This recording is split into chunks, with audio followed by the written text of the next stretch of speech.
Ignorance is, ignorance of the law is no excuse. That's a legal maxim. Once you step out of fear, now you are able to think clearly because fear states are always fight or flight, and your cognitive ability actually shuts off physiologically. There's something around fear in particular that is really important to understand and not do whatever it takes to educate yourself to get out of that.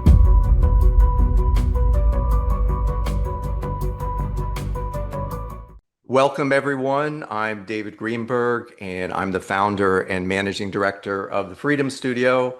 And we have a very special guest today. As you guys know, I don't do a lot of interviews. We don't really do a podcast, but from time to time, we do want to bring on special guests. And today's special guest is Cal Washington. And Cal, I consider you an ally in our respective endeavors. I mean, I consider you also an educator. You're obviously a freedom activist in your own way, and you are the founder of In Power Movement, which I'm sure we're going to hear more about as we get into this interview. So you've got a lot of great stuff going on. I've had a chance to watch many of your interviews. This is actually the first time we're meeting, so Yeah. definitely looking forward to what we're going to discuss today. And first of all, I just want to thank you for joining us and welcome. Yeah, I'm honored to be here. I'm always honored to, and yeah, I'm looking forward to this as well.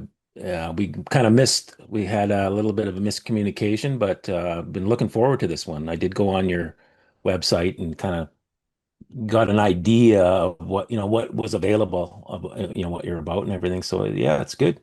I'm looking forward to this. Awesome. That's great. And one other thing, I'm going to kind of mix up here. So the order of the questions might seem a little unusual. And I'm doing that. That's just my style, but it's also, I know you've done a lot of interviews.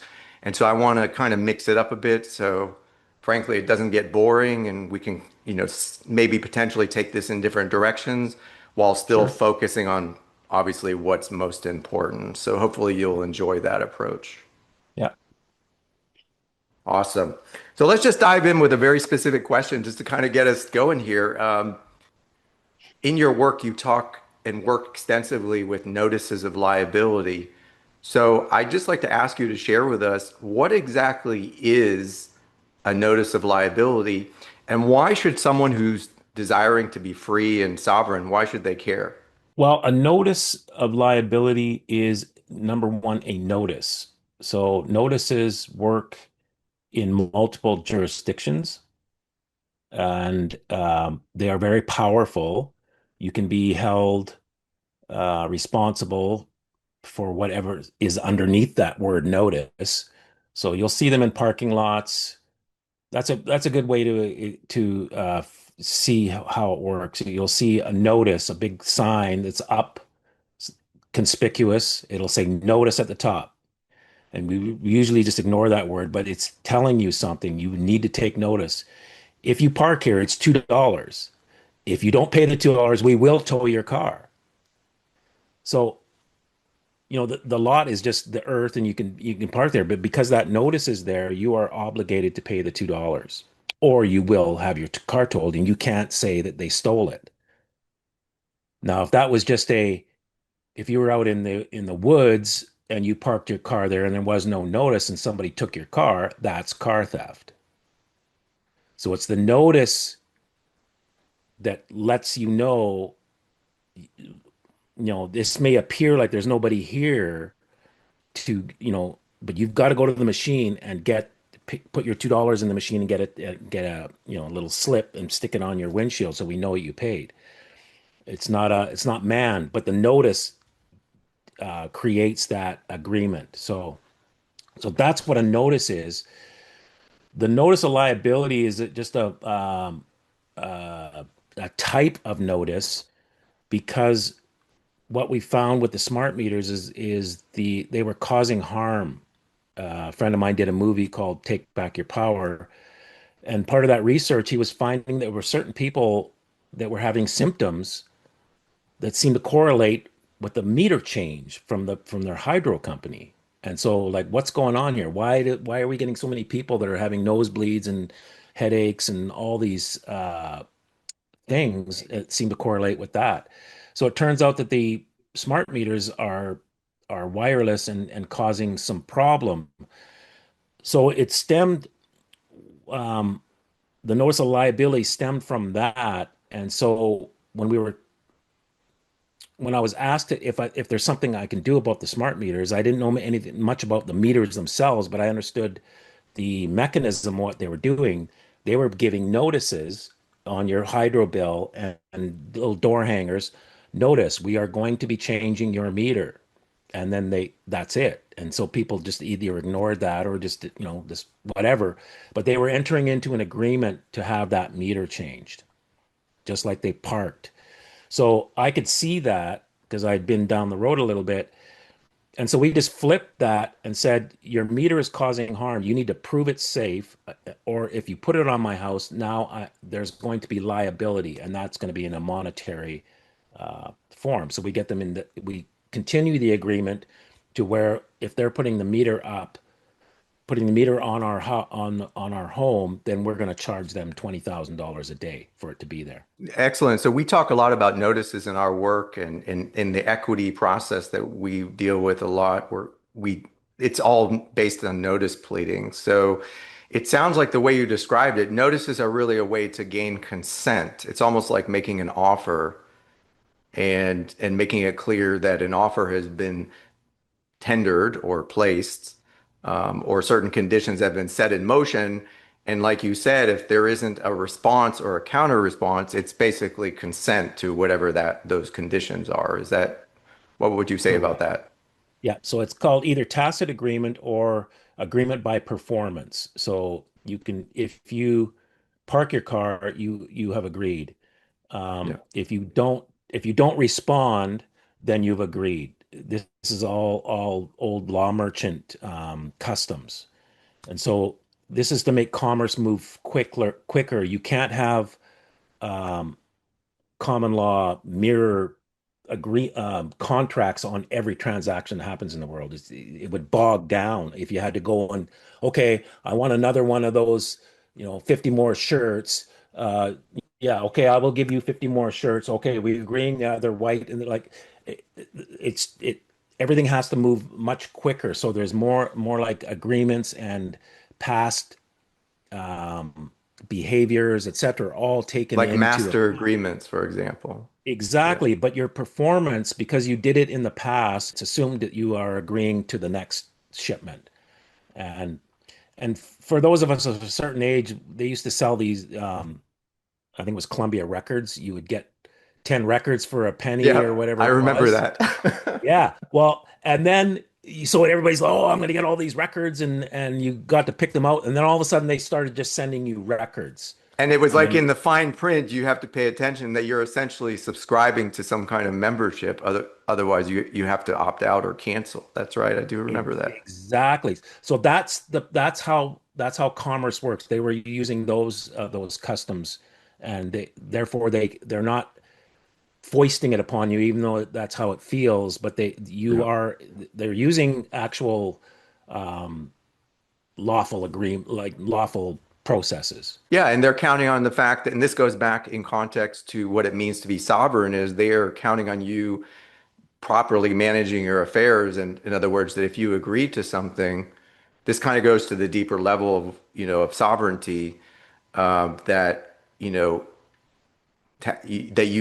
that tacit approval is a thing, and you know that if you ignore something, well, that's equivalent to consenting. Like they're assuming that you already know that, Correct. uh, and they continue to operate that way. What would you say about that? Absolutely. I think they turned us into merchants with the birth certificate so that they could use these customary quicker Yeah. transactional processes on us, and our ignorance is, ignorance of the law is no excuse. That's a legal maxim. So they rely on that. The information's out there, but if you don't avail yourself of it, yeah, they don't seem to care. So it may look like there's there's fraud going on, and in essence it is, it's deception. Fraud I'm not sure about, but they're definitely relying on our ignorance and using something to their advantage because of our ignorance. I've often said that they weaponize ignorance and apathy. Well, I would say ignorance, apathy, and laziness, that this kind of mindset is weaponized. And in a Yeah, minute, I'm going to ask you more for your thoughts about mindset because I think that's one of the most important topics. In terms of notice of liability, one other curious question I have is, we have these different legal jurisdictions, and you have talked about that extensively in your work, and I have as well.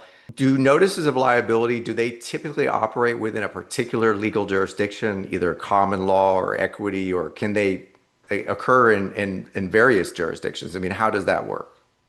various jurisdictions. So, and that's the beauty of this.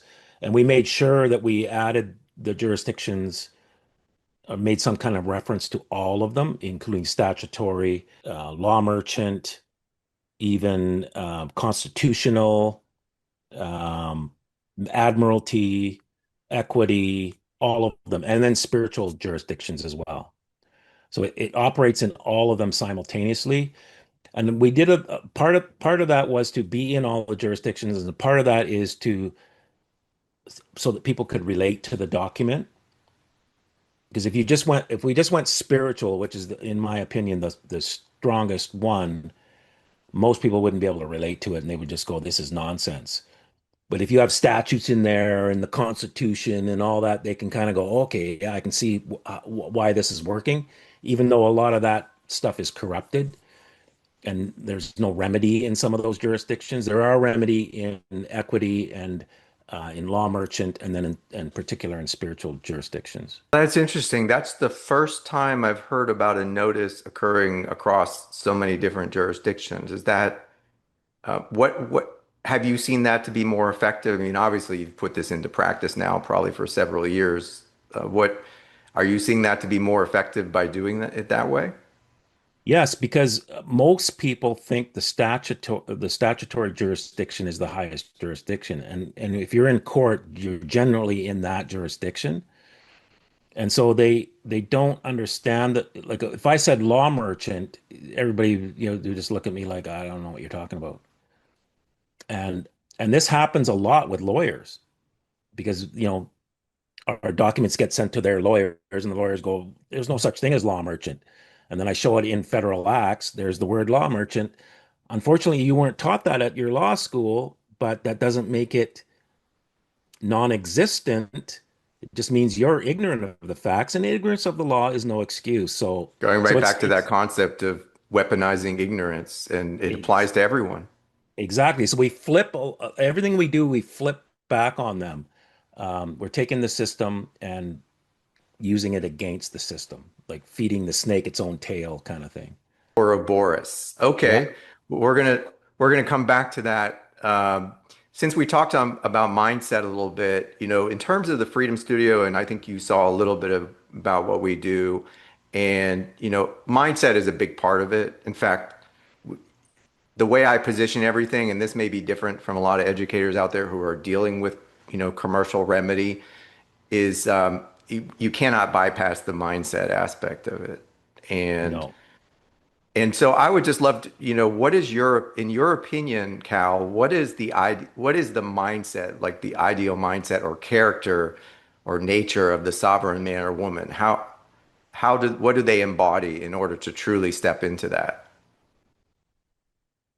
Well, the main thing, if you're gonna like, is moving out of any kind of fear type emotion.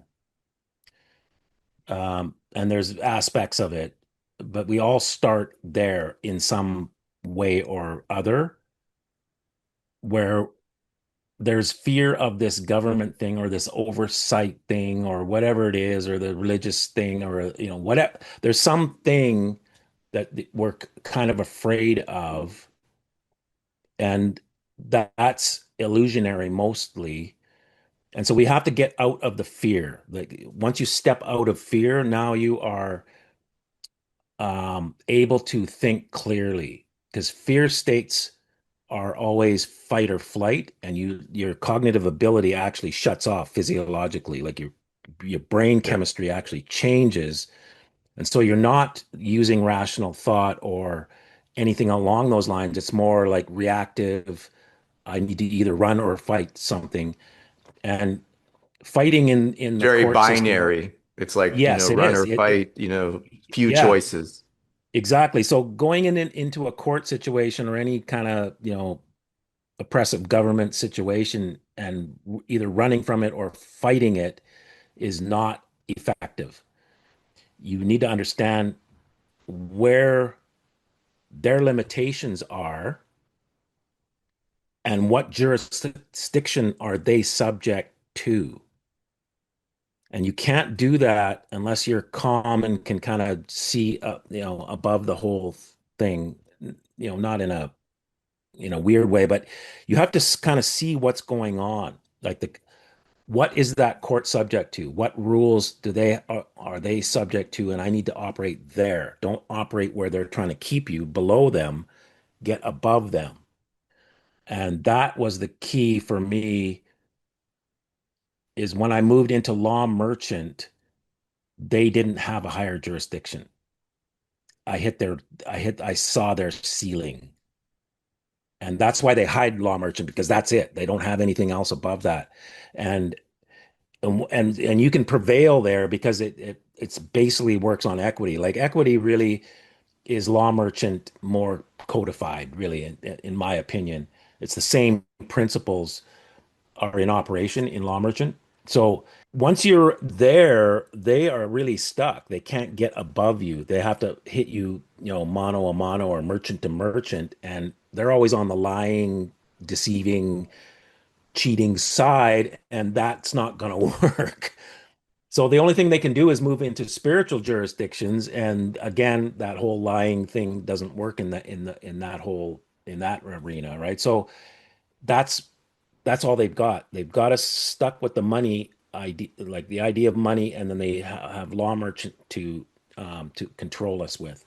And that's been my experience. And in terms, for me, to overcoming the fear, I think, just speaking about myself, I think I've always questioned authority my whole entire life, and I never took things at face value. So even from day one, even as a young child, I wasn't really buying into a lot of things, but it still took me some, time and effort to, fully master the fear and not allow myself to be even ridiculed for having, contrary ideas. And as you know, they love to use ridicule because people cave in a lot. So for you, Cal, what do you feel helped you to overcome that fear that allowed you to start operating at a higher level? I mean, I started in fear. I can remember it. I think once I started doing commerce and the judge ran out of the room, I was still like kind of baffled about what happened. But as we thought about it, I wonder if he ran out because of the document we had in there, like a negotiable instrument. And so then we experimented again, and I had a couple other cases going on, and sure enough, yeah, the judges are now not. They're more in fear of me than I was of them. I still had the fear in there, like still had anxiety going in the building and all that, but they had way more. And I went, okay, I'm on to something here. I don't know what it is, but like something's going on. I can sense they're terrified. And so it was just kept doing it and kept doing it, and then really studying it, and then learning about fear. If you just do it, like look up fear, and you'll see that all the physiology that changes and what happens in your brain. Part of your brain shuts off, another gets more blood, and all that stuff. And then it came down to, like when I'm pulled over by a police or something happens like that, like generally around police, the chemistry would start and then I would catch it. I'm going, oh, no, I'm going into fear. And I could literally decide to, no, I'm not allowing this. And it would instantly reverse. And And I started to find those types of things, as I went through that experience, there were these anomalies in the reality, miracles, if you like. And and I went, okay, is that just a coincidence? But it happened over and over and over. So I went, no, there's something about not going into fear.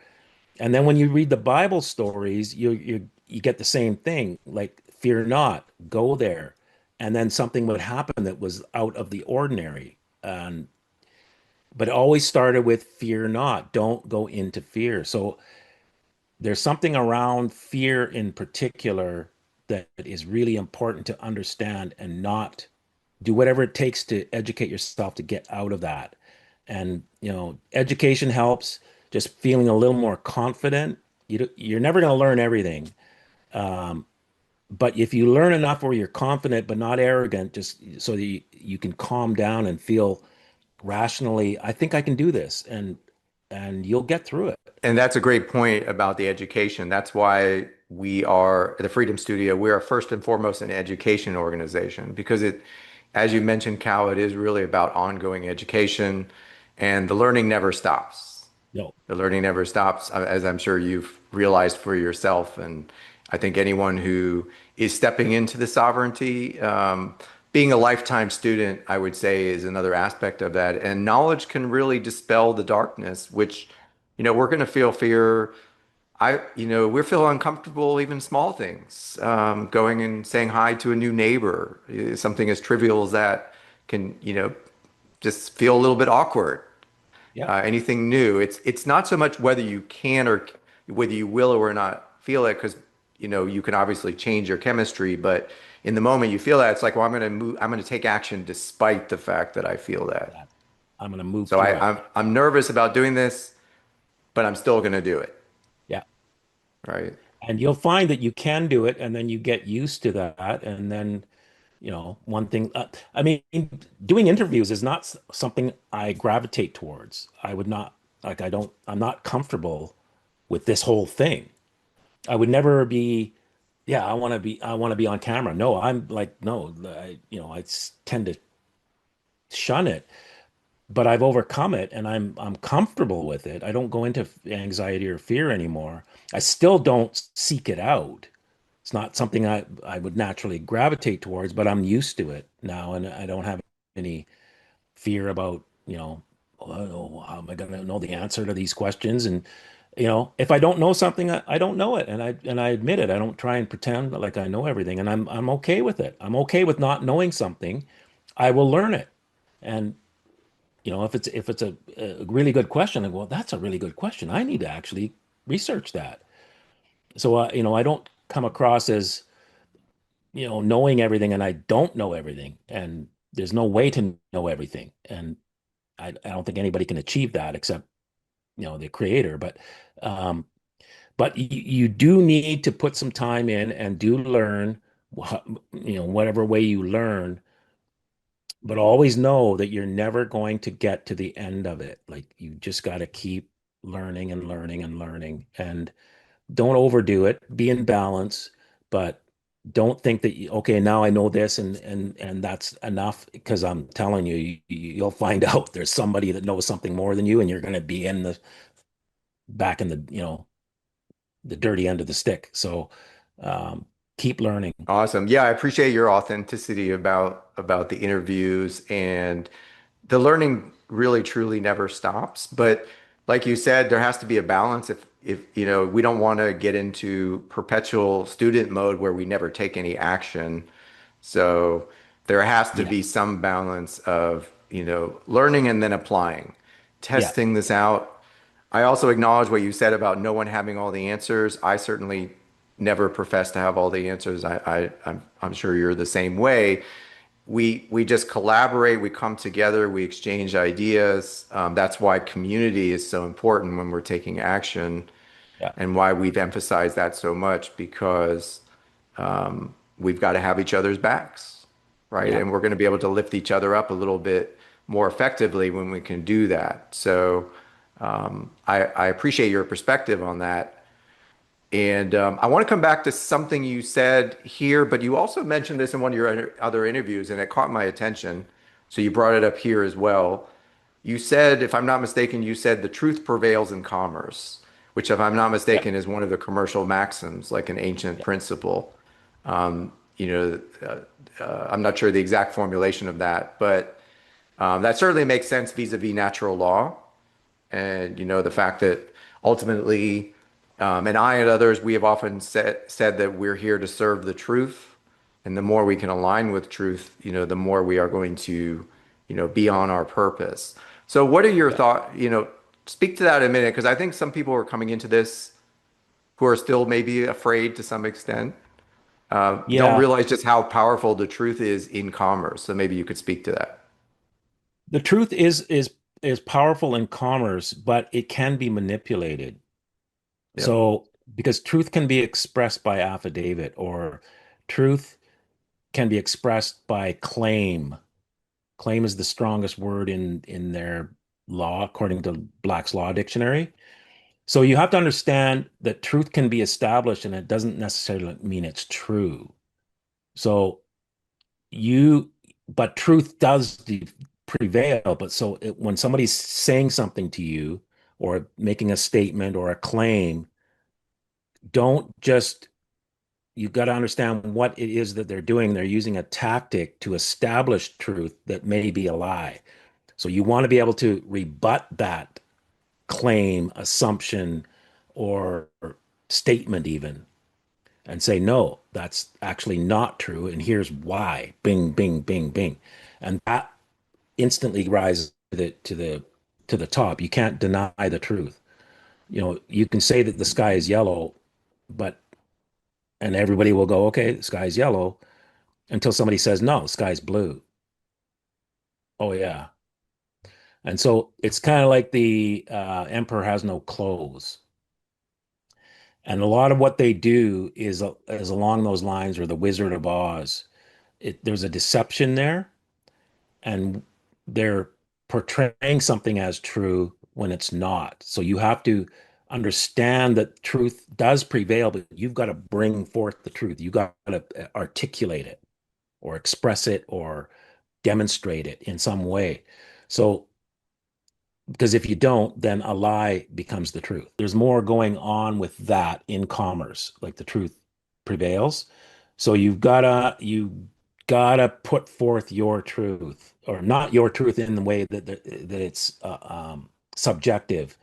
Put in absolute truth as much as you know it, and until a greater understanding of the truth comes, yours will stand. Exactly. And this is why we focus a lot on the study of natural law, which has also been part of the what's called the occult sciences. Occult not meaning evil, but simply meaning hidden knowledge, mainly a knowledge of how we operate, like our psychology. That's why we often say know thyself as the first principle. Like you need to know who you are and why, frankly, you fall into certain traps, or why you can be deceived rather than stepping up. And that ties into the trivium. I'm not sure how familiar you are, Cal, with the trivium, but we talk a lot about it as basically a truth discovery tool, like a way to get to the truth. And I'm talking about the truth, like an objective truth that doesn't rely on your opinion, or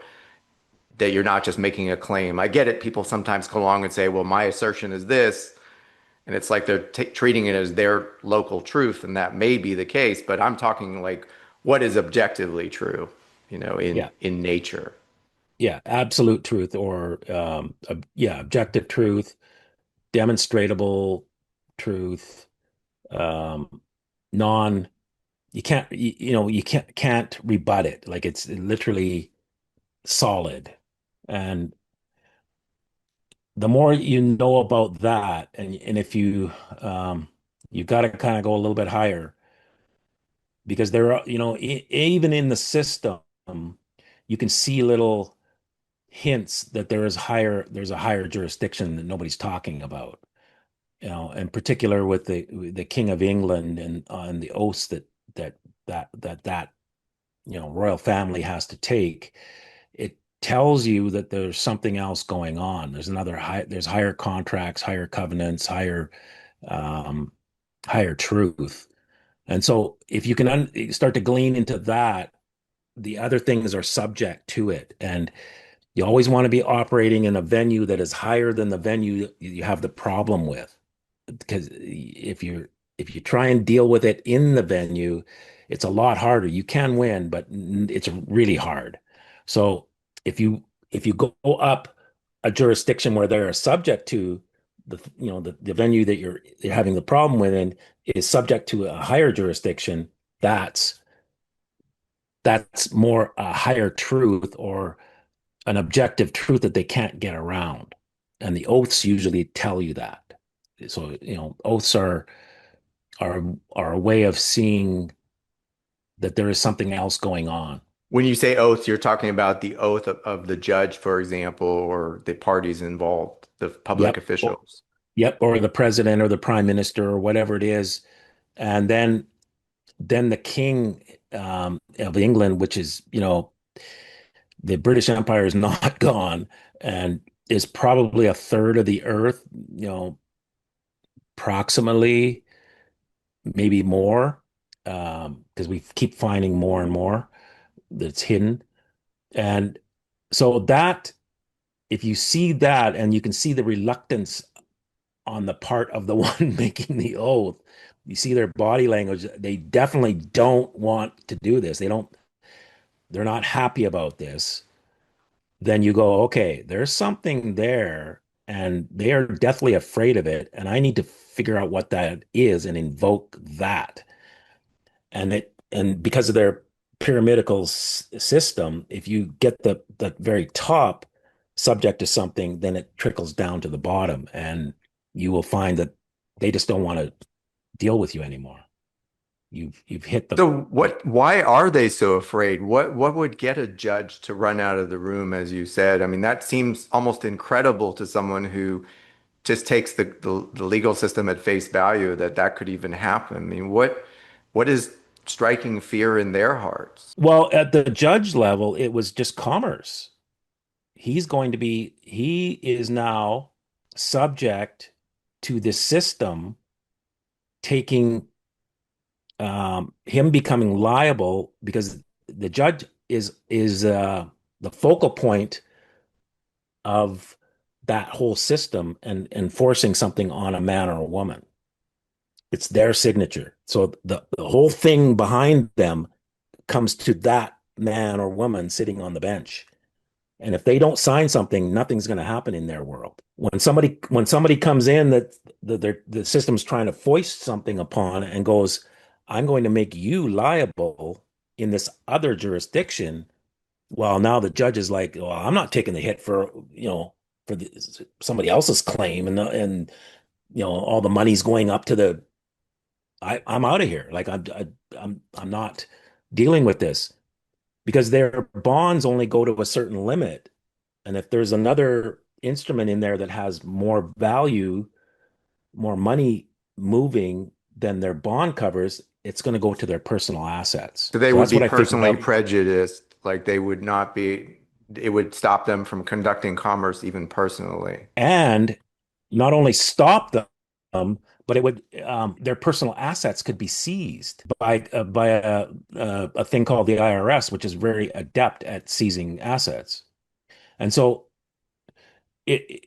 that's the fear, and it took me a while to figure it out because I'm in there going, well, why did the judge run out? I thought he had stomach problems.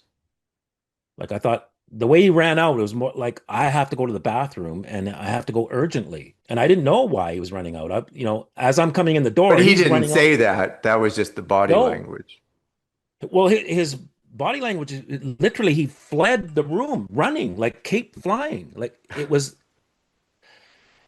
like they called my name. I walked through the door, and it was as if I had a gun, and he was running like urgently out, and everybody's looking around like, what happened here? Like, where'd the judge go? There was no announcement. There was no recess. Just gone. I thought it was, just a bathroom issue, and I'm like, okay, well, what's going on? I had no idea. So I'm like a baby with a large weapon and didn't understand it myself. So we thought later on, as I calmed down, I'm thinking, well, I wonder if it had to do with that piece of paper because I've seen this judge, a few times. He didn't act like that before, and now he's acting like that. And the only difference was we put this thing in there. Maybe this is working. What is it? Because I was just trying it, right? And I had a vague idea of what it was, but wasn't expecting that kind of result. Everything I tried, I got, it wasn't not that dramatic. And so we tried it again on another case, same type of thing, judge stepping down. Judge gave me his courtroom to talk to an incarcerated uh, prisoner. Judge wouldn't call the case unless I was there as a spectator. Like on and on and on. Like there's so many stories that just became, no, there's something going on. I need to dive into this and figure out what's actually happening here. And so the best thing that by reverse engineering is that I put my birth certificate with a trustee, and I was able to write commercial instruments on that trust now, and the IRS was the enforcer on it So because you it, created a private trust, something that we talk a lot about, where you were not the trustee. So you had a third, someone else was your trustee. yep, The birth certificate was the res of the trust, or was yep. Yep. okay. It's the value and it's the certificate. It's the trust indenture, if you like. So it represents the value of whatever that trust is. And now I've got a new trustee. I'm not saying it's benevolent because it's still part of their system, but it was in a different country from where I am. I'm in Canada and I was using the US Treasury and they don't know each other. They didn't go to school together and just call it up and yeah, look, let's just wash this thing up and clean that all up. This is like, oh, that's a whole other. I don't know those people and I don't know what they're gonna do. And this guy's here and I'm supposed to enforce something on him based on some kind of statute, and he's got a bond on here that's out bonding everybody. I'm in trouble because it's my signature on there. Wow, this is Everybody else that's incredible. making money, Yeah. they're not here in this room and their signatures aren't on it. Mine is, and I only bonded to up to here. And then I've got all my stuff that I worked, for as a lawyer, and I got my vacation properties and my, all my investments and all that. All that's now up for grabs, just like how they grab from us. I flipped the tables on it. Got it. And I know this is not core to what is done with the Empower movement because you're focused on very specific issues like smart meters and so forth. But this being kind of, the core of your story, dealing with the courts, divorce, child support, things like that. Many people are dealing with these scenarios. Do you, in any capacity or through your organization, do you help people to replicate what you were able to create, or how do you No, approach that? not in a family court situation. It's too complicated. There's too many variables. And I found that as I was helping people with various things, income tax and foreclosures, they tended, like you said, you got to know yourself. They tended to bounce back in as I got them out. I would get them out and then give them simple instructions to stay out, and they couldn't follow through. And this happened a few Meaning the times, and people I'm that like, you were advising on how to do yes, this.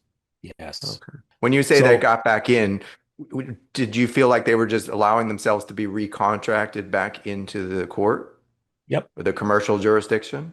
yep. And With why was that in your estimation? What was going on there? I think something spiritual. I think I was take that there's some lesson that they needed to learn or whatever it is, however you look at that. And I was um pulling them out of that and they seemed to bounce right, like had to go back in to learn the lesson or something like along those lines. That's how it seemed to me because the instructions were simple a lot of times. like don't take any paperwork from anybody. In And equity, then we talk a lot about not making any statements or claims, like not testifying, things like that. Would you say that there's a kind of an alignment there where you were telling them don't try to make statements or claims or testify or argue or anything like that. Just stand no, on you your don't want to paperwork. no, you don't want to do that. You don't want to make you can make claims if you understand what it is you're doing. Um, Statements, you want to make affidavit type truth statements. Don't just make statements. Yeah, Claims, if you say it's a claim and you understand that claim is the highest thing um, in their world. I saw it for those that want to follow up on this. I saw it in the word demand. I was doing a formal demand, so I wanted to see what a demand was, and if you look up demand in Black's Fourth, you will see demand is the second strongest word in law next to claim. And when I saw that, interesting. and because claims can be anything, I can claim, I can just make claims of anything. I can claim that that cup is blue and it's not. And I went, wow. So everything they're doing is a claim. And if you go back into the Bible story in Isaiah, I think it's 14, Lucifer claimed to be God, and there's the fundamental claim that is operating in this world. And so that claim needs to be rebutted and the truth come out. And it's us that is the adjudicator of that dispute, if you like. And once you understand that, then you can put everything in perspective and then know what to do in almost every situation because that's the underlying thing that's going on here. And we were given dominion in here on page one, and King Charles had to swear an oath that he's going to uphold this thing, and not only uphold it, defend it, and then everybody else's oaths are to him. So you can kind of follow you the hierarchy, and certain things run downhill, and so you want to go as high as you can, and it starts to affect everything else underneath. As above, so below is one of their Masonic tenets. And in the Bible, it says we wrestle not with flesh and blood, with But that's principalities not and just rulers. a There's a say that's not just a Masonic tenet though, Cal. Just to oh clarify, no, I mean that's a universal principle of natural law. But they absolutely do it is. definitely reference it a lot in their work. Yes, yes. So you want to feed that back to them. So they reference it that way. What Yeshua said was, "Thy kingdom come, Thy will be done in earth as it is in heaven." So he added like the Father as part of that process.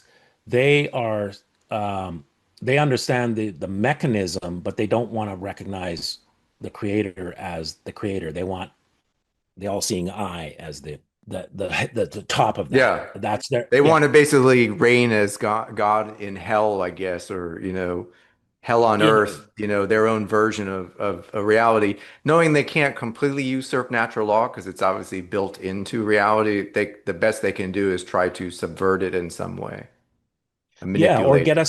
get us to believe Yeah. things because we are the ones who were chosen, agreed upon to settle this claim. So our thoughts, Yeah. our intentions, our behaviors are all a part of that court case, if you like. And so that's why you want to move out of fear. You want to start to see things from a higher perspective, and then it things from underneath have to comply with what you're doing in a higher jurisdiction. And once you see that, and you know that you have dominion because it's in a contract on page one of the Bible. So even if you don't like the Bible, just read page one because we got dominion over the land, sea, and air, which is common law, admiralty law, and spiritual law. And it's also solid liquid gas. That's elemental. And so it it's there's a lot there, and we were given that by agreement. Now we're being led and swayed, and all kinds of ideas are put into our heads, and then we believe them. And we've got to start seeing. who we are in this and what do we want to actually happen in here, not just follow the crowd, because the crowd is headed for the cliff, and there's definite leadings that way, and that we've got to turn around and go the other way. Like you said, it's a few of us can start to pull this flock the other way, right? Absolutely. And that's again going back to what I've said, and it sounds like what you also have said many times is you've got to start with yourself. And when we talk about morality as a science rather than as a religious principle, and I do want to come back to the Bible because there's obviously a lot there. We want to talk about, the Bible. So we're going to come back to that. But when I talk about objective morality, I always say it's three things. 100% self-responsibility. So you are responsible for your life and the consequences of what happens, even when it doesn't go the way you want it to, or maybe especially when that happens. Yeah. Um, so that's number one. Number two is you don't harm others. So you just go out of your way to, minimize the amount of harm that you cause. Harm typically being some kind of theft of something that doesn't belong to you or et cetera. And then the third, of course, which is really keys into what we've been talking about, is the principle of self-defense. The third part of morality is you've got to stand up for yourself. In the ancient law merchant, I think it was called, a matter must be expressed to be resolved. You got to speak up, Yeah. basically. What do you have to say about that, Cal? Absolutely. That goes back to the whole claim thing. If they're saying this, then you need to go, no. Well, not necessarily no. I will agree with that, your claim or your statement, if you can prove it to this, because I'm seeing this. So you need to either rebut this or prove your claim, and then I will accept it. So that's agreeing with your brother, quickly. So don't just take things at face value because they could be putting forth something that is not true as truth. There's a lot of that going on. I mean, safe and effective. Ever heard that before? Sure. All the And time. It's just yeah, a so there it claim. is. You know, was it safe and effective? Debatable. According to what standard? Yeah, well, this is see, those words are not, there's no standard to it. And Yeah. so you've got to put forth, like you said, you've got to put forth safe and effective. Okay, I'll take your words. If it's safe and effective to this standard right here, we'll agree that this is it. And so our notice of liability says that. And then if you keep pushing these things, then we're going to charge you 20, 30, $40,000 a day, whatever amount the claimant wants. Do we have a deal? Do we have an accord?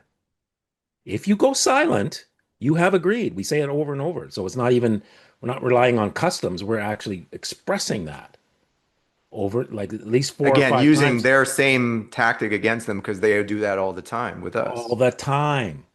And we had one lawyer, big heavyweight lawyer, representing the governor of Washington State and other political things. And he was one of these, I'm don't you know who I am?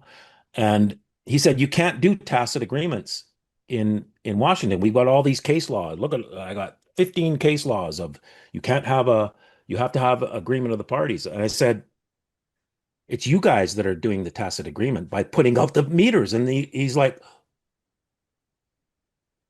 yeah, yeah, A what you said meltdown. there. Can we have a meeting? We're not going to change our position, but can we meet? And I said, no, we can't meet because you just said in the letter that you asked for a meeting that there would be, you were not going to change your position. So I see no point in having a meeting. So we respectfully decline. So he got slapped twice in front of everybody. Everybody CC'd. And this is, I said, you guys are doing the tacit agreement contract. We're just responding to it. The NOL is the meeting of the minds. He's going, you have to have a meeting of minds. The NOL is the meeting of the minds. You guys are the ones that are doing it. And it's the truth. So the truth was put up there in front of everybody, and everybody can see it's self-evident. Oh, yeah, actually, I can't rebut that. That's what we're doing. And the NOL is the meeting of the minds because there's a discussion there. Let's come to an agreement on this. The point here also, the finer point is there is no coercion here because if what we were saying is not, if they were making a valid claim or what we were countering was not true, then they could easily rebut it. So we're Exactly. not cornering anyone. We're not forcing them to do anything other than acknowledge what is true. Exactly. They are cornered, but only by their own stuff. So they've Right. made a move, and we now have moved where, if you make another move, it's checkmate. But you made the move to get for this to happen. That's how chess works. It's not one person constantly moving and then, oh, checkmate. No, the other person moves, and then you see their weaknesses in their move and try and exploit it. Bad word, but you that's how a chess game works. And usually, chess masters know 6 or 7 moves that the game's over. But the one who wins knows one move before the other one, and now it's too late. So they are cornered, and there's no way out. And both now know it, but the one who wins knew it one move ahead of time, or at least one move ahead of time.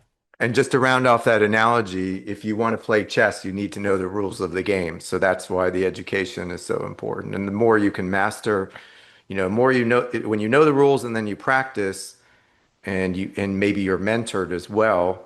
We'll talk about mentorship. That these things all come together, but again, it's all about self-defense. You just don't take things at face value. Don't lie down and say, oh, okay, well, you can do that, or that's inevitable. you know, they're the government, they get to say this. No, we stand up for ourselves. And it's not about Exactly. being, combative or aggressive or even violent. It's just No. assertive. Yeah, assert your rights. Otherwise, you don't have any. And the thing about the chess thing is there's another game that uses the same board, and it's called checkers. And what they've taught us is checkers, and then they're playing chess. But you got to understand that the board looks the same. Yeah, So you have to know by what they're doing. Okay, that's not a checker move. That's a chess move. I need to change the game. Don't try to keep playing checkers when somebody else is playing chess. It's not going to go well. 100%. So should every sovereign man or woman spend some time to learn the Bible? Not even necessarily from a religious perspective. And I should clarify, I don't consider myself religious. I obviously have a spiritual knowing and connection to creation that, is my own personal interpretation. And I'm actually very open to learn from many different sources. So would you say it's important for someone stepping into their sovereignty and gaining mastery of their life vis-a-vis the commercial system?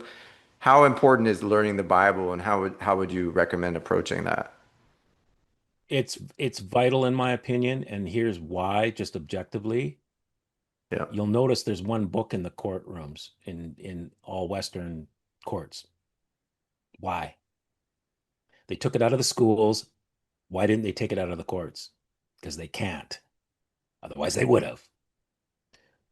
There's one book that you have to put your hand on in order to swear an oath in all Western societies, and then the king is telling, go and look at the oaths, and go look at how he prefaced the oath. I really don't want to do this. I don't want to be defender of the faith. I want to be defender of faiths, of all faiths. But according to law, I'm going to do this. I'm like, what law? You're the king. There is no law. You have sovereign immunity. So what's compelling you?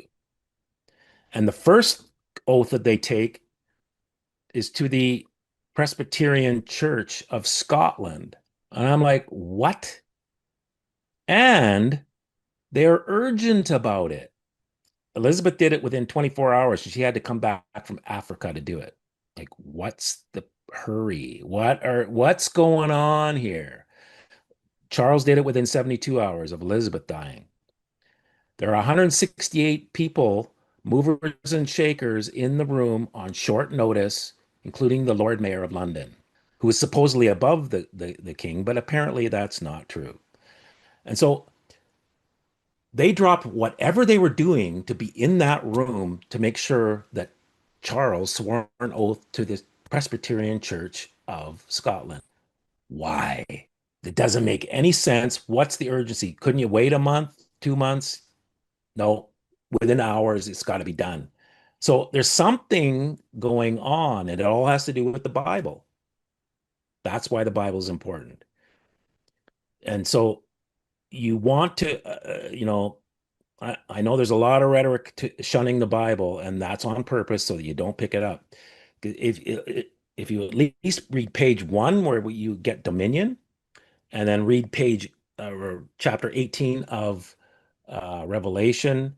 That's the fall of Babylon, and it'll explain, kind of what Babylon is and an overview of how to get rid of it. And that's going to be helpful. But there's much more in there. And so the Bible is, some people say the Bible is commercial or commerce is following the Bible, one of the two. Like when I learned commerce, I went, these are biblical principles. There's a correlation. There's one is copying the other. I don't know which one is which because there's no way to know from my perspective here. But it looks to me like the Bible is the real thing and commerce is following biblical principles using money as the God, really. And all the transactions are based on that in law merchant. So the Bible is important to at least pick up objectively without all the religion stuff, but just as a law and commercial authority. It really is an authority. That's why they have to swear oaths on it. So that contract or covenants, the Bible calls it covenants, like God calls them covenants, which are solemn contracts. That contract is something you want to understand and use because But a it's covenant could be a unilateral agreement, right? Like where one party swears allegiance or makes an oath, not necessarily a two-party contract. Is that correct? no, yeah, there can be conditional covenants, Yeah. and throughout the Bible there are these, and then there are unconditional covenants. So God is covenant, his unconditional covenants is that the meek will inherit the earth, and that starts with Abraham, which then split into multiple religions, which are still, you know, all those stories, all the unrest you see in the world, it's all in the Bible from a long time ago, and it's still the same issues, right? Like, and so it's really interesting to see all this from that perspective. But yeah, and then there are some conditional covenants, like if you honor your parents, you will, this will happen, and so you want to understand those because they are real, and you if you number one read them and then try them and see, you'll go, hey, that actually works. So it's it behooves you to, yeah, pick up the Bible as a just pretend that you found it under a tree. The church came up around the Bible to control it. The Bible didn't come from the church, put it that way. These are old documents. And if you understand, who Moses was or who Abraham was, they came out of Abraham came out of the land of Ur, the land of the Chaldeans, the land of the magicians. And so that tradition is weaved in. Moses was taught in that oral tradition. He was also taught at the Egyptian mystery school, and then he spent 40 years with the priest of Midian in the desert. And so when you see all this, it's not what you think it is. It's way deeper, and they have built these structures around it to control it and say you need to read this part but not that part, and all that. So it's don't think of it in terms of a document that the church put out there. It's the other way around. These are old. Amazing.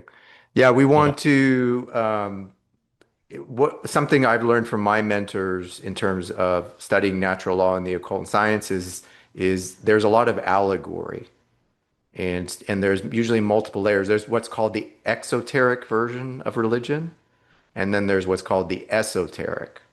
Hmm. And so there's always a deeper layer, and the esoteric is like the meaning behind the words or Yeah. the implied meaning or the allegory, which is not meant to be taken literally, but rather is to serve as an example, some kind of moral example. So it sounds to me, and you've probably read the Bible much more than I have, but it sounds like maybe you've been able to see certain allegory or um, in the Bible or like practicalities in terms of commerce. Well, absolutely. And it's fractal.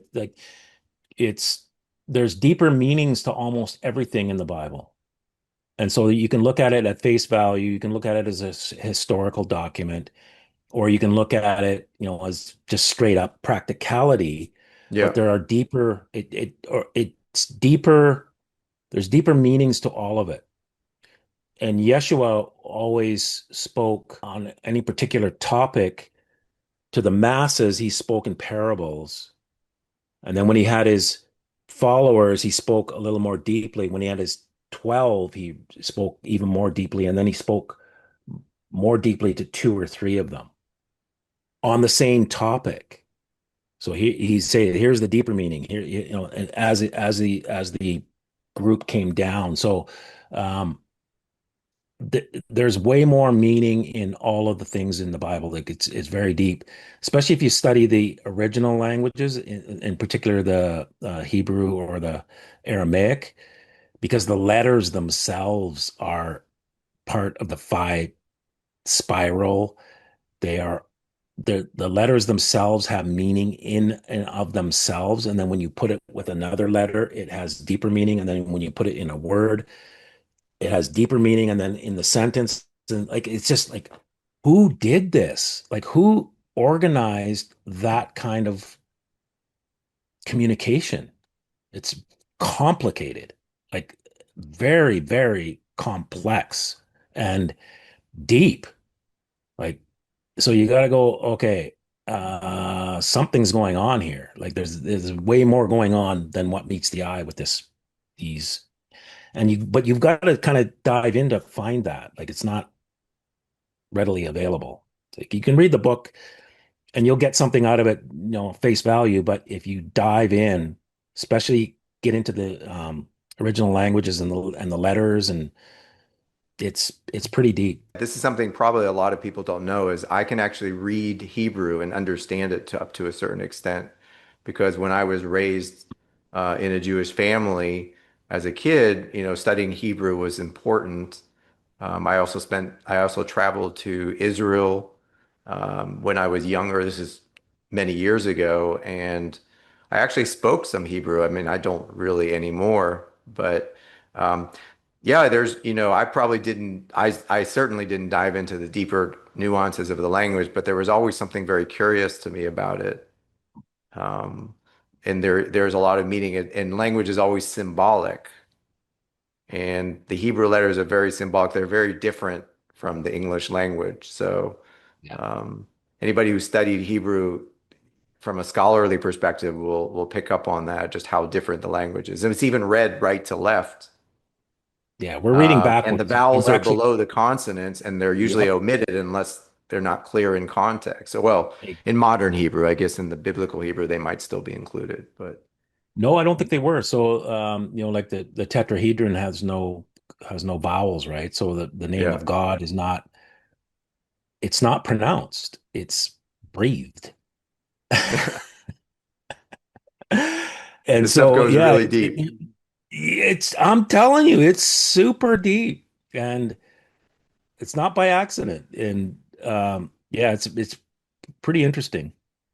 But you can find really good lexicons online now. I mean, you used to have to do it by book, and it was very tedious, but now you can get just, you know, all different perspectives on the Everything's at your letter. fingertips now in what Yeah, we it's just call the like boom, post-apocalyptic all this world. It's information. all available. Yeah, yeah, you can literally look up a word in English Bible and then go, I want the translations, and then all commentaries, and you can kind of really dive in, and you go, wow, this is like so rich. But we're speaking backwards and reading backwards. All the ancient languages go. the way you described. And the right side is the creditor side. How about that? Yeah, Awesome. So let's do this. We'll take a brief break, and then when we get back from the break, I want to shift gears and focus more on what you've been doing contemporarily with the Empower movement and give you a chance to share more about that and your sure. vision moving forward. All right, we're back from that break. I got a little bit of coffee. Cal, you have some orange juice, and wow, we had a really great conversation in the first half. Really breaking it open and seeing that there's so many layers to this, and when you start to explore it, you can see that, the same system that you think or have been raised to think that is here to enslave you, the very same system has all the seeds of freedom within it and opportunity. It's really just when you're ready to step up and self-actualize, you're going to be able to find a way to do that. So Yeah. it's again, all answers lie within. The system can enslave you in a way, but it's going to be through your consent. So I mean, I think that's one way to summarize. There's obviously a lot of nuance and depth. So if members of our communities are interested, maybe we can revisit some of these topics. But what I want to do in the second half here is give you a chance to really showcase what you've been up to with respect to the Empower movement and what that entails, what your focus has been, what have you collectively with your organization achieved so far. So yeah, just maybe give us an introduction, maybe if somebody who's never even heard of Empower movement, what's that all about? Well, it stemmed from the smart meters, and then using a document that I used in my personal court case that had caused the most reaction all the way up to the federal level and up to the Queen even. Um, it really got me free from the whole system. So it was a very powerful document. And so I adapted it for the smart meters and took it to Seattle to a group of about 20 people. They were all pretty savvy and they started using it and got the same kind of reactions that I had, people stepping down um, and behaviors like that. Then a lady in Detroit started having symptoms, and then she realized it was from when they changed the meter. So she took her meter off and ended up in some kind of court battle. And then she, was studying and came across You mean physical Josh. symptoms, like health related? Yeah. Mhm. Okay. There was a lot of people having, and still do have problems with the smart meters themselves. Not everybody, but there are some who are very sensitive and all kinds of So issues. like EMF Yes. frequencies? Okay. Yep. Yeah. Okay. So like nosebleeds, headaches, dizziness, brain fog, skin issues, like on and on and on. So there's something going on, and the canary in the coal mines. There's some people who are are sensitive and are showing that there's something wrong. We all are being affected by it, but we're not symptomatic. So um, to varying degrees, once you understand, But some people much more aside, acutely than others. yes, and aside from people who are understanding what we're talking about, have acknowledged that and actually done something inside where it doesn't affect you. I believe that's possible as well. So, but all that aside, for those that have no idea, she ended up having symptoms and then realized that the meter was that's when it started. And so she brought us out to Detroit, and then we had a group in Detroit doing it. And that's how Empower, it just sort of evolved into, a thing. And then we did a city in Kelowna all around the same time, all within 3 or 4 months of each other. And now we have a thing. Then we went on the Dr. Mercola show. I did an interview, Josh and I, and we got inundated because there was just really him and I and maybe 3 or 4 others, and we had thousands of emails, and it was just overwhelming. And we went, oh, we're onto something here, number one, and number two, we need to have some kind of structure to handle this kind of because we weren't prepared for anything like that. So Some kind of I was organizational structure, oper and yeah, well, operations. Yeah. yeah, well, I'm answering emails after work, sometimes 6, 7, 8 hours a day.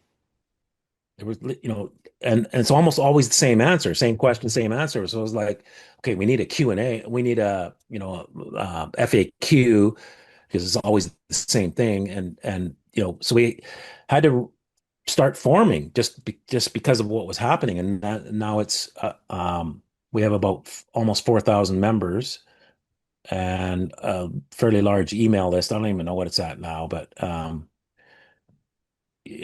so it just kind of grew out of, not out of anybody's smarts or anything like that. It's more like it's has a life of its own, and we're just kind of hanging on and guiding it, and that's it. So that's what Empower is. It's something that came out naturally without any, not my influence anyway. I was part of it, but not. It's not. It came up It's organically, bigger than you, just like, the way Freedom bigger. Studio is bigger than me. It's not just, it's not identified as me. It's just, we become a part of something bigger. Exactly. And that's what happened. So it's always been that and it always is. And the leadings, one thing leads to another. You go through one door and then another door opens um and if you don't go through that door, then that other door you don't even know it exists. So, it's one of those things we don't know the end, but we can see that there is a coherent coming together that's making sense. So so we just follow it and try and stay on track and be good stewards with it. So what yeah, so now one thing led to another. We had to we put the documents out for people and that had issues. We put it out for free, just here, it's a Word document, download it, write in your name and whoever you're sending it to and your amount and that kind of thing. Was Well, that like a type of notice of liability or was it a it, different type of no, instrument? it was the notice of liability because I had written it based on the movie that Josh did. So he was showing the movie Take Back Your Power, which was really well done, award winning, great movie. You should watch it. Um, and but in theater showings, people were coming out despondent, like we're all going to die, and it was all there's no see. He needed a solution, so he should he knew about what happened with my court cases. And so I looked at it and I went, yeah, they're using notices. I know exactly what they're doing. I know exactly what to do because I've already been down that road. So the notice of liability came from documents that I had used. And so we put it out, adapted it for smart meters, put it out as a Word document. You could just download it and fill it out. But a bunch of things happened and we had to rethink that because we had to take some responsibility. People were changing the document, using it in places where it wasn't supposed to be used. Um, and even to the point where people were changing the template. So others came in after, and, we never thought that people would do that, but they thought, no, this is way better if we write it like this. And well, let's take those Bible verses out because I don't like the Bible, and stuff like that is like, and we didn't know because we're not checking it. You didn't really And have then like a document control in place, something to, no, we yeah. were totally trusting, we're all sovereigns, we're all trying to get the same thing. And we went, oh, this is not working. And so we had to rethink it. And so we came up with now we have document control and we actually vet your respondents because people were sending to people they shouldn't have been sending to, and on and on and on and on. And I mean, there was even one guy who was instrumental on TV. I won't say his name, but you know, during the Clinton era, and uh, he stepped down. In the news, it's all in the news. He stepped down, like, oh, why did he just quit? And then I found out months later that one of our people had sent to him, and he stepped down on the day he got his default notice. I went, oh, this is you shouldn't have sent to that guy. And I went, okay, this is not working. So In we other words, shut it's it like down. giving a loaded gun to someone and not really training them properly how to use it because, it is a weapon. And Exact. if you fire it, it's going to have a consequence. That's exactly what I said. I said we left a machine gun on the sidewalk outside of our house and said free gun, and yeah, it's not going well. So so we gotta take some responsibility for this. We just have to. So we shut down for quite a few years to try and build what we called an automated document builder. It took a long time. We finally got it done. So now we vet your respondents to make sure you're not sending to somebody you're not supposed to be, because you can get yourself in trouble if because it's you do not want to be the aggressor in this Yeah, you process. don't It's want to very just start aggressive. shooting randomly. If you have a specific individual that you want to give notice of liability, you have to make sure you're giving notice to the right individual. Exactly. Otherwise, you are now the aggressor because this is and you can get in trouble, especially in the United States, for paper terrorism and that kind of thing. So we got the builder up. We've now vet all respondents and they're put in a database, and then you just take the number and you punch it in the builder, and then we email the documents to you, and then you go get them signed. Because we had people writing their names wrong. Like there was just so many things that you just wouldn't believe could happen, and they did. And so we had to rethink it. And so now we've got the document out. We're in, I don't know, about 18 countries. We've probably got about 300 and something people. We're running about 10% of our membership is actually sending the documents, which we're trying to work on to get that higher. And we're at 35 or 36 billion dollars US in bills of exchange, Crazy. which is yeah, which is quite phenomenal. It took Does us the, it is took the us notice itself serve as the instrument, or do you have to write an instrument on top of it we for write in it. for compliance? Yeah. So I'm sorry, for the enforcement. note, yeah, so the notice sets up the agreement, and then we bill. And do And the you do the bills we three sent, notice process that is typical for yeah, an administrative process? yeah, Okay, yeah, yeah. It's an administrative process. At the end, they are now in a tacit agreement because of silence, usually. And we tell them over and over, we're going to bill you this amount, this daily fee. yeah. And so we send bills every 30 days. They're quite Interesting. substantial. It took us 9 months to get our first billion, and now we're doing more than a billion a month. Not quite 3 weeks yet, but it's somewhere in there. 25 days, another billion, another billion, another billion, another billion. And it'll get to the point where we're doing a billion a day, and then a billion an hour, and then a billion a minute. And we uh, we can literally build the wealth out of the legacy system, the current system, and give it back to the people. Amazing. Yeah. And what would you say have been the most substantial results, whether in terms of people stepping down, as you mentioned, or Yep. removing smart meters or other devices? Like share with me some of the results that you've seen. We've had meters change back. We've had meters not go on even to today. And then the stepping down, we had Rochelle Walensky from the CDC step down, three premiers from Australia. And these are all short notice. They're all in the news. You can still look them up. These are all like 15 minutes. I'm out of here. And like, what? Wow, Yeah, that's gotta go. incredible. Yeah. But they don't tell you why. They They tell don't you tell that you it's why, but short. you got to read between the lines. I mean, if you serve a notice and 15 minutes later, as you said, or the same day they're out the door, I mean, it's hard to not see a strong correlation there. Exactly. And so when this happens over and over and over, and then we also had one of the bloodlines, the Queen of Denmark, she stepped down Crazy. about 2 years ago, or a year and a half. I guess it's a year and a half ago now.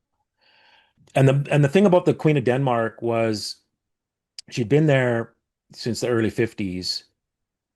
And one of her mantras was, I will never abdicate the throne. I will be here until I pass away. It was something she always said. And so that was always it was programmed into the minds of the Denmark people.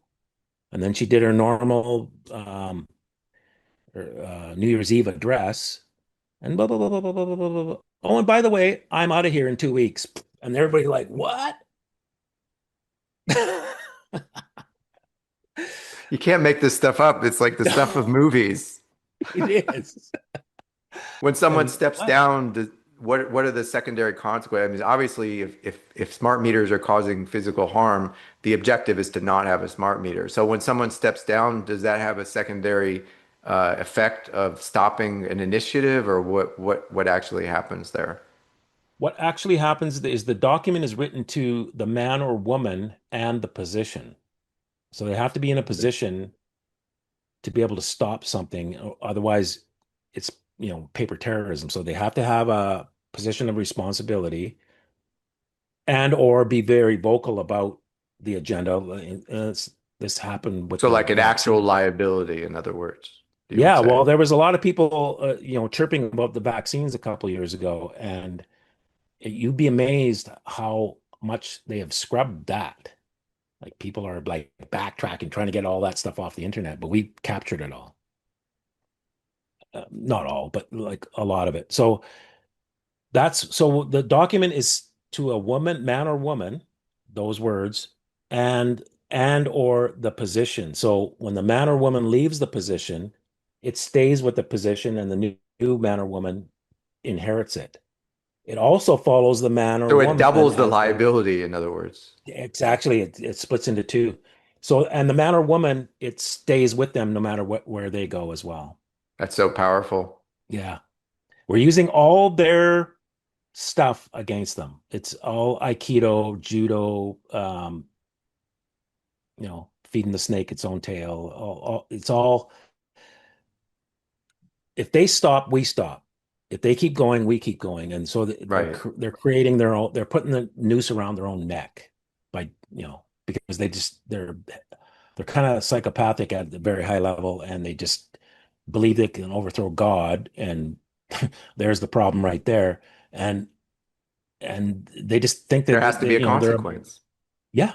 And so we're creating that consequence. We're actually taking their system and feeding it back to them and getting them caught in their own default in their own system in front of the Most High God. Amazing. And it's not just Yeah. about smart meters, as you mentioned. We have to be careful what we say because this will be on YouTube, but it has a lot to do with what transpired over the last 5 years, and Yep. also the 5G towers, I think, is part of it, and there may be some other things as well that And you may and be tackling. the spraying in the air, like the flooding Yeah, in Texas. Yeah. yeah. So it's multiple. Things that have worldwide scope that many people can, many people's health can be affected. It is being affected. I mean, I walk out sometimes, many times it's a bright and sunny day, and then I see these weird streaks other days, and I'm like, yep, I know what's going on here. Yep. You can't unsee what you see. So, No. And that's the difference between, like family court and this, because it's all the same everywhere. There's no variable on it. Um, and it's Smart wide meters are scope. It's a identical. large scope. It's impacting a large number of people. Exactly. In exactly the same way. Family court's impacting a lot of people, but it's slightly different in every case because there are some and children that don't shouldn't be with their parents, etc. And so that you can't just do a document trying to get kids back to their parents, which is 90% of the time it's valid, but there's still that 10% where no, you shouldn't have your children. You're not functioning well. So and so you can't discern in that. But with the smart meters, it's just a meter. It's identical. They're all the same. There's no variable. Spraying in the air is all identical everywhere in the world. 5G is everywhere in the world. And the other thing that you want to talk about is identical everywhere in the world. Same companies are in Finland and Yep.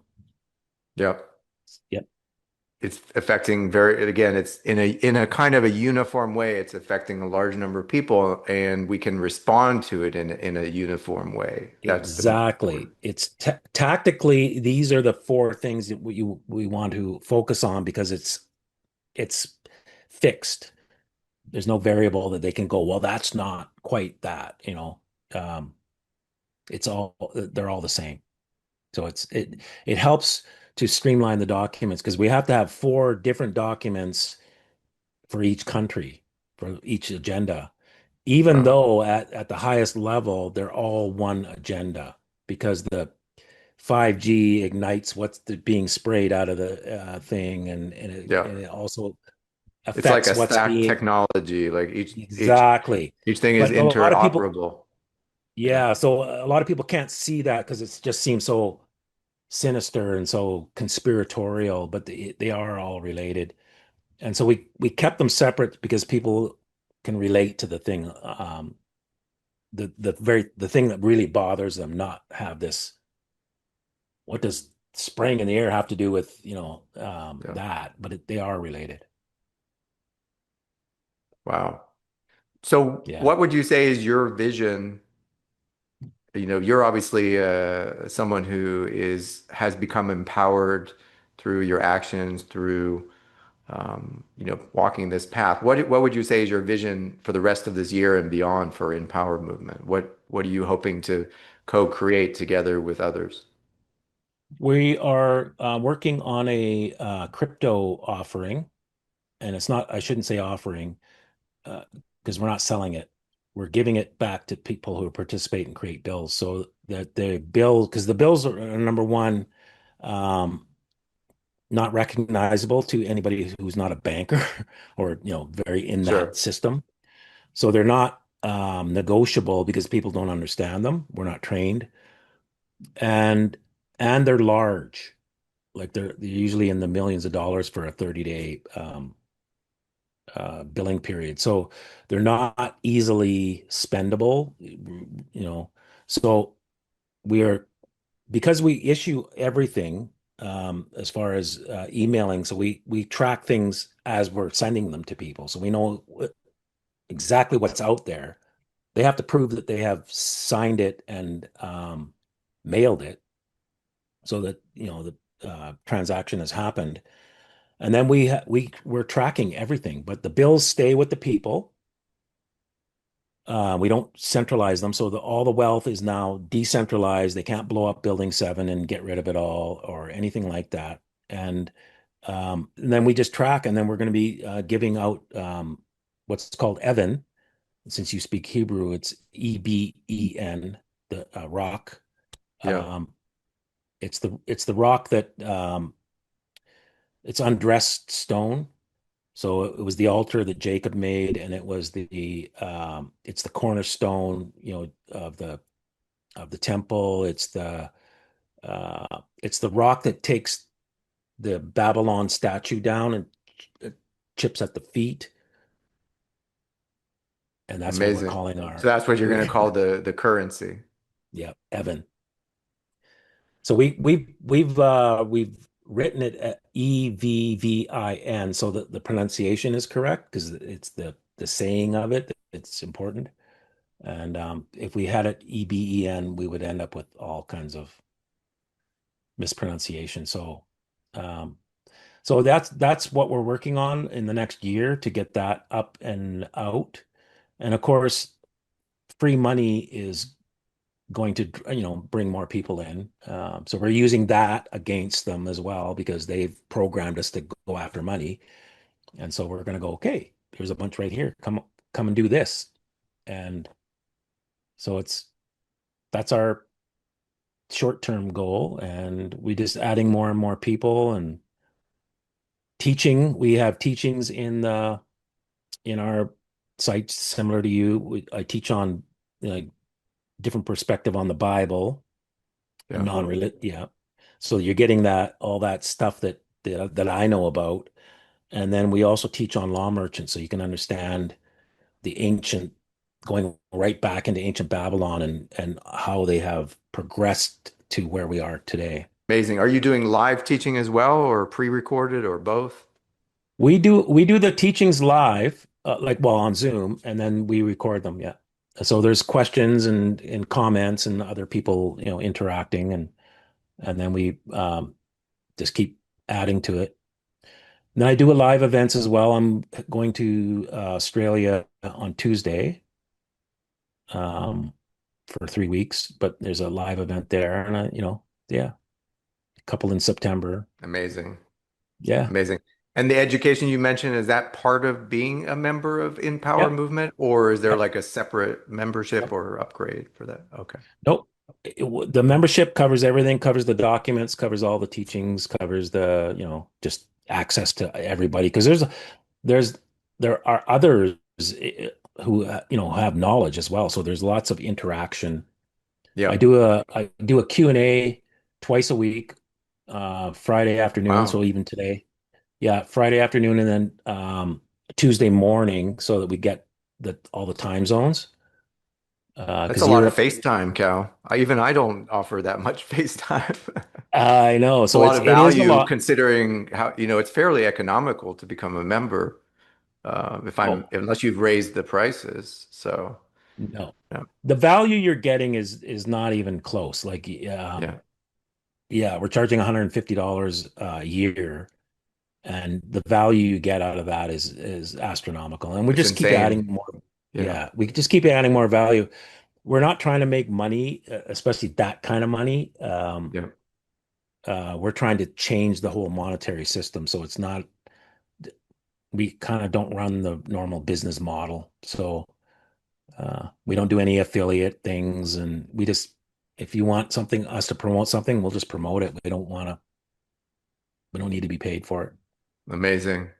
Yeah. Amazing. Well, you have at your fingertips the ability to already potentially monetize that. I'm curious, notwithstanding the crypto, which sounds like a good idea, are you seeing opportunities to actually hypothecate or monetize the instruments that are being established for these liabilities that are being set? In other words, some Well, way to translate that into currency? we don't want to, that was the first plan. We're going to try to monetize it, but that would Yeah, just be adding more money to the current system, and yeah. all the money siphons by design. So we would be feeding the very thing that we're Feeding the trying to get beast, so to away from. speak. Yeah. Yeah. So what ended up happening, again, this is one of these things, is when we built the builder, it kind of bogged down when we started doing billing because all the information had to, go from one document to the other, and it was just really Yeah. slow. So they broke it off and did a loop on at billing cycle. And then what happened because of that is we could bill forever. And that changed the whole tenure of what we were doing. And I went, oh, we can continuously bill. In other words, we can bill the whole world. Like we could literally do it. Like the possibility is there with enough people doing it. We could literally suck all the wealth out of the current system. And then because cryptos have come up in the last 20 years or so, um, even though people don't understand them, they do know that there's some value there. So that's that, the system has put that into us. So crypto's value, okay, there's something there. I don't fully understand it, but I know it has to do with money because they want to switch to fully digital currency for control. But Well, there has to be something backing it. So with crypto, the way I understand it is crypto is mined or created based on some event or some value. So correct me if I'm wrong, is when someone issues these notices of liability, is that the triggering event that causes, or the billing, is that what causes the crypto to come into existence? What is the precipitating event? the, the bill is money, and that's the concept you have to understand. Their system, bills of exchange, we're taught that it's a way to get money, like it's a notice to get money, but in their world, it It is the is money. money. Yeah. So debt is So money essentially, or an exactly. IOU is So money. Exactly. So we have a whole bunch of IOUs up to 35 billion, and that's money in their system. It's just not spendable because we're not trained that way. But we can take the exact value that we have on those bills, and now it's the X amount of crypto, and give it back to this to the people who have the And then bills. that creates an economy where people are trading using this cryptocurrency, Evan. E- Exactly. Wow, that And is a so, big vision. yeah, well, and what it does is removes all the trillionaires and quadrillionaires and makes a whole bunch of millionaires. And people, because it's large amounts, and we won't be giving it all at once. It'll be, it'll be done in a orderly way. But people are going to get wealthy, and they And should be then wealthy because and then because the there will money be has increase. the value Yeah, has been stolen from us and from our predecessors, and we're just getting it back. yeah. But we're essentially the generators of value. I mean, when you become more valuable, you are the generator. That's why we say we are the creditors, because all the value in the system is coming from us. It's not coming from, say, gold or silver. It may have been in some cases, but maybe for certain countries, I think Canada was always about bills of exchange, if I'm not Yep, mistaken. yep, So, like, we're the ones yeah. that, that value has to come from somewhere. Exactly. So now what we're doing is getting that value back. That's all we're doing. Amazing. So we Yeah, can and see giving it like a back to whole the new economy springing up around this and potentially other, related or types of currencies that are, doing something similar. And then it could be a whole alternative economy to the way we're operating now. exactly. And all of their wealth now goes to naught. That's what the Bible says in Revelation 18. That's why you should read that. And because that's the promise from a voice in heaven. You guys do this, I will do that, and their wealth will go to naught. Now, if you didn't read that, you wouldn't know that. So that's the thing. They don't want you knowing that. So when their wealth goes to naught, they can't spray in the air. They can't put smart meters up. They can't put 5G towers up. They can't steal children and do all kinds of dastardly things. They can't, like, all of the bad, so-called bad things in Earth are money driven. They require access to money in their system in order to get away with all of that. Yes, if you want to corrupt a judge, how do you do it? Money. You want to corrupt a politician, how do you do it? Money. If their money goes to zero, all that comes to a grinding halt where there's no value. So you have to get Evan now. If Evan is the new thing, or a conglomeration like you explained, if that's the value that 90% of the people are recognizing and participating in, all their wealth is nothing, and they got to get control of this. Well, they can't get control of it because it's designed not to be controllable. Well, I hope viewers and listeners are tapping into this vision because it's spectacular. I think there's a lot to it. And the way you explain, take sucking the money or they're losing the value, losing the ability to, commit these atrocities. It's all connected, Yeah. right? It's all connected. They are feeding off of they're vampiric. Yes. They're feeding off of our energy, which gives them energy to go on and do their daxodities. But if they're completely deflated, and we've taken all of our value back and moved it in a whole new direction, it's not that they could never hurt anyone, but they lose all that great so-called power that they have. Yeah, and the they is not there's fewer of Right. them. So they have to have a control mechanism or a mechanism to get these things done. Um, and without money, how are you going to get a kid? Because nobody's going out and going, I feel like grabbing a kid and just giving it to somebody. No, they're getting paid. Right. Money is yeah, it's, people, you'd be, because of the way the system has been operating, people will do all kinds of things for money. People can be Exactly. bought. Absolutely. People are sold. You There's flash $1 million in front of somebody, you'd be shocked if they don't have morals and scruples, what they'd be willing to do.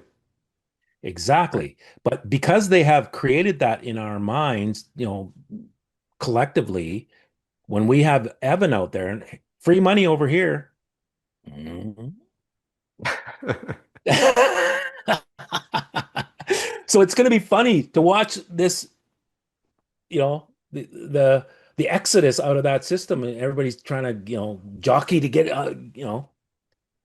So we're actually going to use that as against the system, and then train people. So people like you and others that they know how to train people and educate people on how to act in a new paradigm.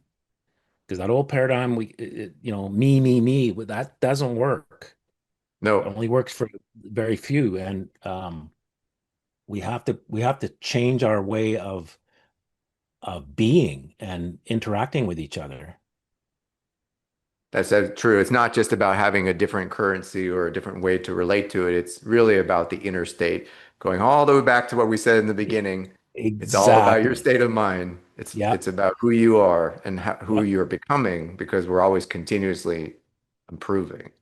Exactly. And so at Empower, we have a culture there. We have rules of conduct. We have actually we had to go to terms of service, but we have guiding principles. And so we were trying to create a culture because a culture is better than, don't do this, don't do that, that kind of thing. If everybody feels safe and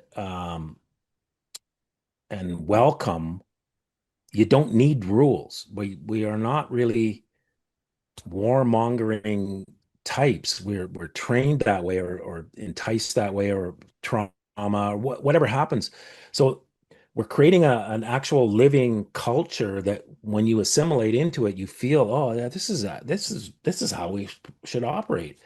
So we're conscious of that as well. So we're, as people come in for other reasons, because, oh, dollar signs, we want them to assimilate into the culture and also be educating them on how to act, etc., for the benefit of all, including them. And so we have to retrain people because we are trained. It's dog eat dog out there, and the law of the jungle, and all Yeah. these sayings that are in our head. There's only death and taxes are inevitable. All And these those things that those get created because people believe those things. That's how they get. exactly. Yeah. It's exactly it. So we want to dispel those and have new mantras and new new thoughts that are in people's heads, and then we will create that. Yeah, I consider us, if not informally, maybe formally in the future, like I consider us allies in this, like in Power Movement and the Freedom Studio. I see us as allies, and I'm actually, now that you've shared more of your vision, which I think you articulated very well, I can see how our parallel paths, we can cross-pollinate. And I want to encourage all members of the Freedom Studio and all of our viewers, listeners to also follow and support what you're doing. What would be some good links if people wanted to either become a member, get involved, or at least start to educate themselves? Where should they go? Well, we are a private membership, so there's not a lot of teachings outside other than Of course. Yeah. these interviews, but it's empowermovement.org, and it's $150 a year. For those watching this, we can set up a discount, so $100 for the first year. So Okay. it's just empowermovement.org is the main website. Is that correct? Yep. Yep. Okay. And you can join there, and then you'll see that there's a lot of interaction amongst the members. There's other people who have knowledge of all kinds of things, and they're all sharing. And there's other meetings that pop up and other little subgroups and talking about different topics. It's a living society or a culture, and we're not trying to control it. We're guide it, but not there's not a top down thing, and there's all kinds of different points of view in there, and all it's pretty cool. And no none of that. Anybody that does that, they really stand out, and they don't. It Like the doesn't gimme really gimmes. Yeah, I call them the gimme gimmes. Or Or you're just an tell me idiot, how or to do this, and I don't want to learn anything proper. oh yeah, well, we don't have any of that. I mean, we have that, but it doesn't work. But I'm They talking get about filtered people. out. Yeah, yeah. I'm talking about people, name calling and all that kind of stuff. We've had Ah, a yeah, little like the bit of it. divisive ones. Yep, Yeah, yep. but Got they it. don't fit. They don't like nobody bites and nobody. Well, I'll try and we don't do that They here. get And fleshed just out really really nice. quickly.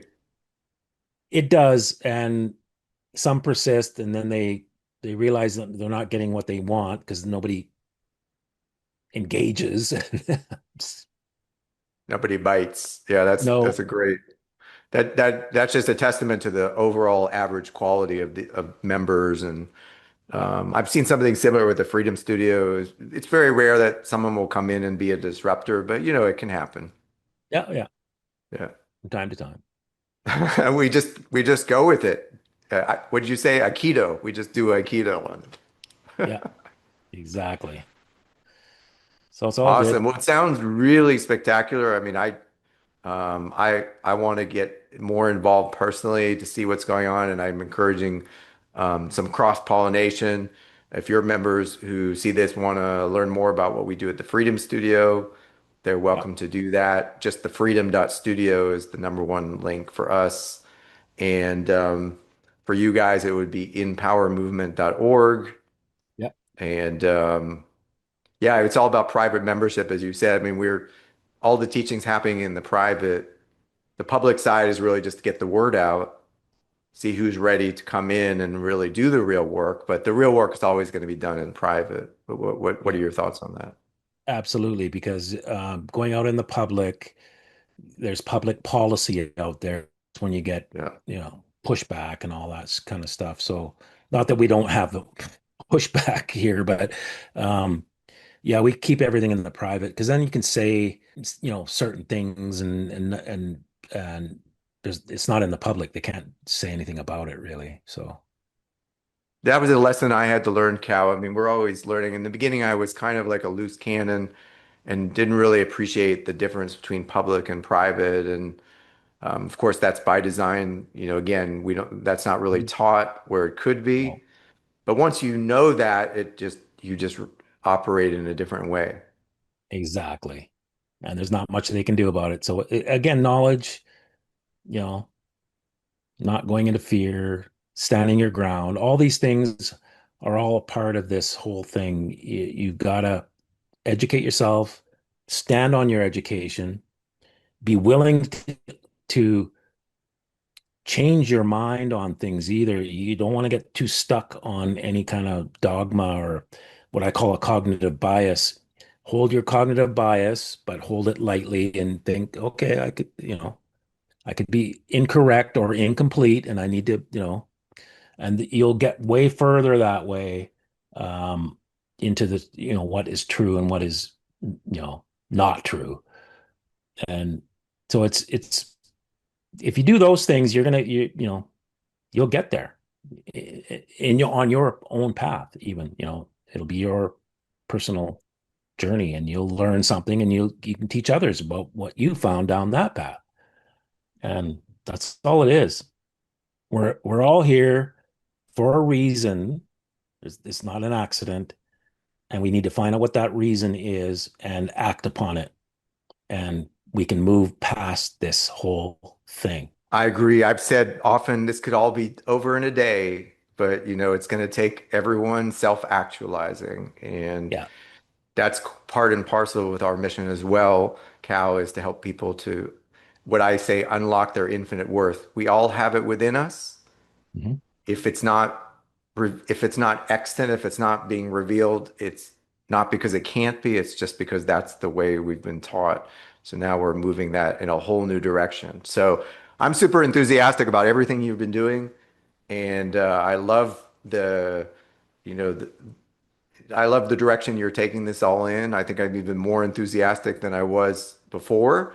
So I just want to express my gratitude for you for spending a couple of hours with me and sharing your knowledge and experience. So thank you very much for that.